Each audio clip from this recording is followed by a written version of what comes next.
মনে সাহস হারাবেন না চাচা, আপনার ছেলের চাকরি অবশ্যই হবে, এর জন্য একটা টাকাও ঘুষ দিতে হবে না। আমার এতগুলো টাকা কই পাবো? কোথায় যাবো?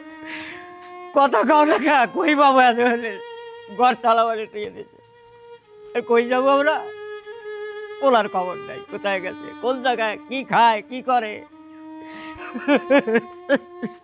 চাচা কি হয়েছে?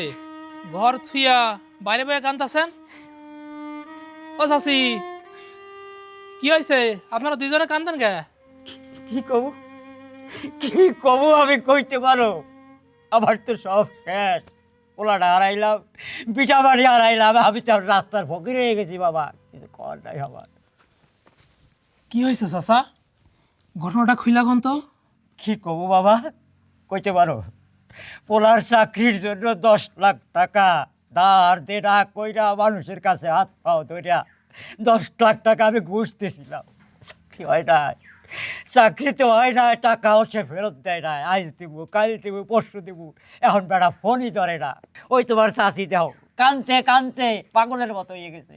এখন আমি কই খুঁজবো আমার পোলারে, কইতে পারেন? আল্লাহ আমাকে এই বুড়া বুড়ির মরণ দেয় না কেন? ওই পাড়াটা এই পাড়া, দুই পাড়া মিলে একটা বিষয় কি করতে হবে, ঠিক আছে? তা আমরা মোটামুটি ভাবে পুরো জাহান্নাম মানে হেলাইছে। দিতে পারছি। ঠিক আছে, ঠিক আছে, ওকে ওকে। তো চাচা আপনি চিন্তা করেন না, মাশাআল্লাহ। ব্যবস্থাটা হইব ইনশাল্লাহ।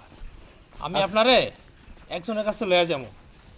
সালামু আলাইকুম। ওয়ালাইকুম আসসালাম বাবা। কি হয়েছে চাচা? কি করবো বাবা, ওই যে দেখ ঘর তালা মারা। ওনার চাকরির জন্য 10 লাখ টাকা ধার দেনা করছিলাম। মেম্বারের কাছ থেকে, নুরু মেম্বার আছে না, ওর কাছ থেকে কয়টা টাকা ধার করছি। এখন একটা আল্লাহ গিয়া ওই দেন চালা মারছে, কইছে 7 দিনের মধ্যে টাকা দিতে পারলে বাড়িতে বাড়ি করে দেবে।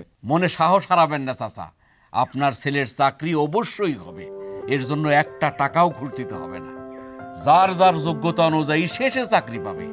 চাকরির জন্য ঘুষ দিয়ে কাউকে ভিটামাটি ছাড়তে হবে না। এই অবস্থার পরিবর্তন আমরা অবশ্যই করবো ইনশাআল্লাহ। আরে তালা খোলার ব্যবস্থা করে দাও, ঠিক আছে?